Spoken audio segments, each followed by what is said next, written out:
Back to the Future is hitting theaters again for its 40th, and SNL loses an 8-year MVP ahead of season 51.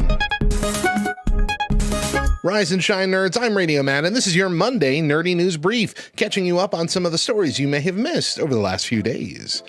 Back to the Future powers up the flux capacitor for a 40th anniversary re-release. Universal will return the 1985 classic to U.S. theaters starting October 31st in premium large formats, including Dolby Cinema, 4DX, and D-Box, marking the film's first presentation on the largest format screens.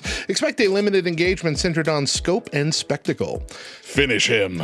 In 2026, Warner Bros. New Line delayed Mortal Kombat 2 from October 24th, 2025 to May 15th, 2026, a strategic shift to a busier but potentially bigger summer corridor after a record-setting Red Band trailer.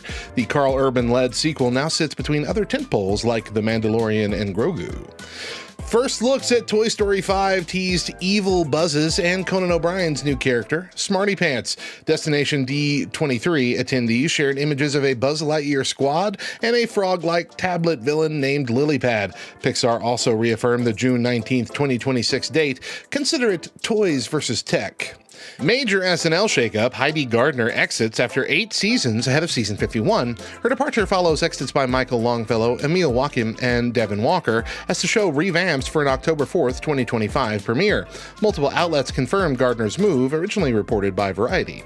Scrubs revival gets fresh details from the star's own podcast. On August 26th, Zach Braff and Donald Fagen said everybody's coming back in some capacity, teased a big Turk monologue in the pilot, and hinted at a 9-episode season coming to ABC, keeping the original's silly tone. Rumor mill, PS6 could launch with a dockable handheld companion. A wave of reports summarizing a Moore's Law is Dead video claims a Switch-style portable, codenamed Canis, with dock boost, RDNA 5 graphics, and backwards compatibility with PS5 and PS4. Projected pricing floating around $399 to $499.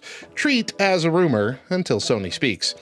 And Stephanie McMahon sparks debate with a VPN ad amid WWE's new USPLE setup. On her What's Your Story podcast episode with Roman Reigns, McMahon read a VPN spot, implying fans could access international Netflix tiers that include WWE PLEs, which is eyebrow-raising given the ESPN streaming service now carries US PLEs for $30 a month.